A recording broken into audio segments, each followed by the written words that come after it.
2021, Prodi Pendidikan Fisika Angkatan 2020, mahasiswa dari Universitas Jambi. Di samping saya yaitu Ibu Sarah SPDI sebagai Kepala Laboratorium Sekolah SMP Negeri 11 Muara Jambi. Adapun tujuan saya datang untuk menghadap Ibu adalah untuk melakukan observasi dan wawancara mengenai keadaan laboratorium sekolah ini SMP Negeri 11 Muara Jambi. Dan di sini saya sebagai mahasiswa yang mengontrak mata kuliah pengelolaan laboratorium fisika. Adapun tujuan saya dalam melakukan proyek ini adalah untuk memenuhi kriteria penugasan yang diberikan Bapak dosen dalam bentuk proyek portofolio. Dan setelah mengetahui bagaimana keadaan laboratorium sekolah ini, apakah sudah sesuai dengan Peraturan Menteri Pendidikan Nasional Republik Indonesia Nomor 24 Tahun 2007 tentang sarana dan prasarana sekolah atau madrasah pendidikan umum.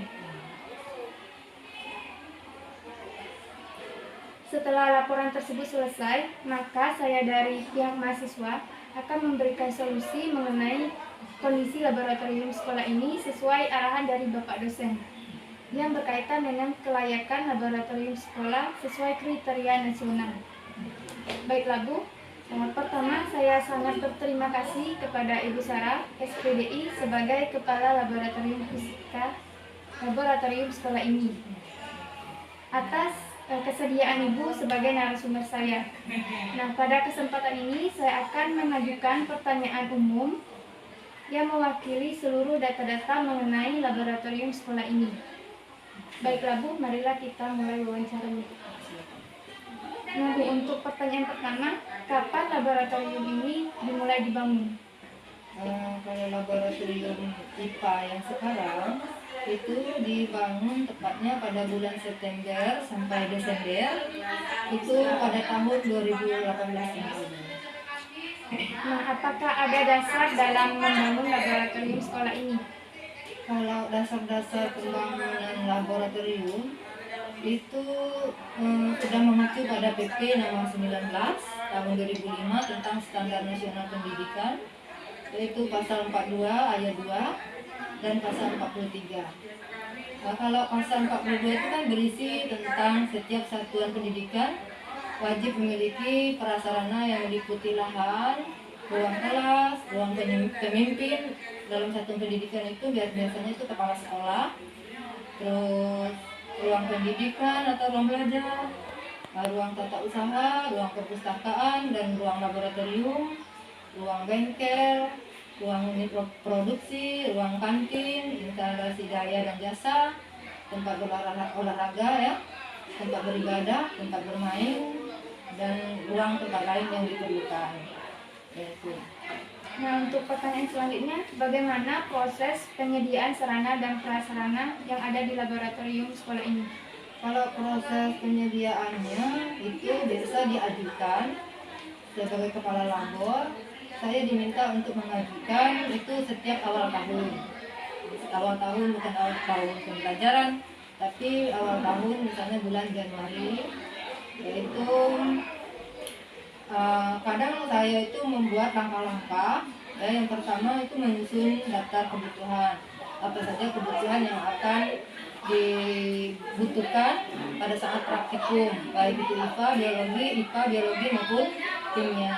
Terus saya juga menentukan estimasi biaya atau dana yang tersedia. Terus menetapkan skala prioritas, menyusun rencana pengadaan alat dan bahan tersebut. Baik Bu, untuk pertanyaan selanjutnya, apakah ada kendala dalam proses pembangunan sarana dan prasarana laboratorium sekolah ini? Kalau saya tanya tadi ke kepala sekolah, kalau kendala dalam proses pembangunan itu belum kami temukan. Karena untuk proses pembangunan ini itu langsung dari pusat gitu. Bu, untuk pertanyaan selanjutnya, apakah menurut Ibu laboratorium sekolah ini layak digunakan dalam proses belajar dan mengajar? Kalau menurut saya ini sudah layak ya. Kalau SMP 11 ini labornya itu luasnya itu 15 meter dikali 8 meter itu sudah 120 ya, dan menurut saya sudah layak dipakai. Terus tersedianya ruang penyimpanan alat bahan, ruang persiapan. Kita kan tahu kalau standar laboratorium IPA itu pertama harus berfungsi sebagai tempat berlangsungnya kegiatan pelajaran itu dalam hal praktek. Terus ruang laboratorium IPA dapat menampung minimum 1 rombongan belajar.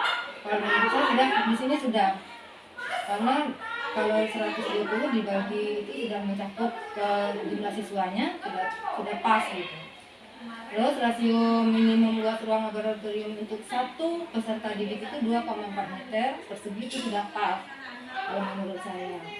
Terus ruang laboratorium IPA ini sudah dilengkapi dengan fasilitas untuk memberikan pencahayaan, sudah memadai untuk dalam hal membaca buku atau mengamati proyek percobaan. Terus air bersih juga sudah tersedia. Itu menurut saya. Untuk pertanyaan selanjutnya, menurut Ibu bagaimana kondisi sarana dan prasarana laboratorium Sekolah SMP Negeri 11 Muarajambi ini? Kalau kondisi sudah cukup baik ya, karena ini juga baru 2018 kemarin, air, instalasi cahaya juga sudah bagus, fasilitas air bersih juga sudah bagus, tempat praktik pun, terus meja kursi sudah pas.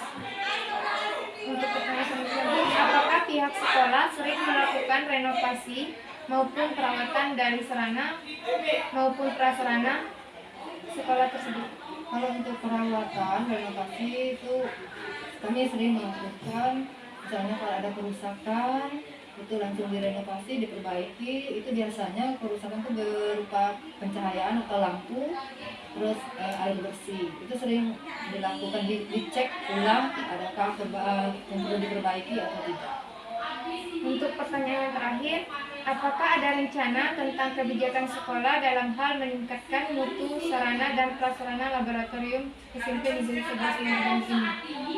Itu ada, setiap tahun itu ada, karena sudah mengacu pada PP nomor 19 tahun 2005 tadi. Kita kan tahu sarana dan prasarana pendidikan merupakan sumber daya yang penting dan utama dalam menunjang proses pembelajaran di sekolah. Untuk itu kita perlu meningkatkan dalam hal pendayagunaan, pengelolaannya agar tujuan pembelajaran itu bisa tercapai. Baiklah Bu, sekarang pertanyaan sudah Ibu jawab sangat begitu detail. Saya sangat puas dan senang dengan jawaban yang Ibu berikan. Demikianlah wawancara yang dapat saya berikan kepada Ibu. Mohon maaf atas kesalahan saya dan kesalahan. Sekali lagi saya mengucapkan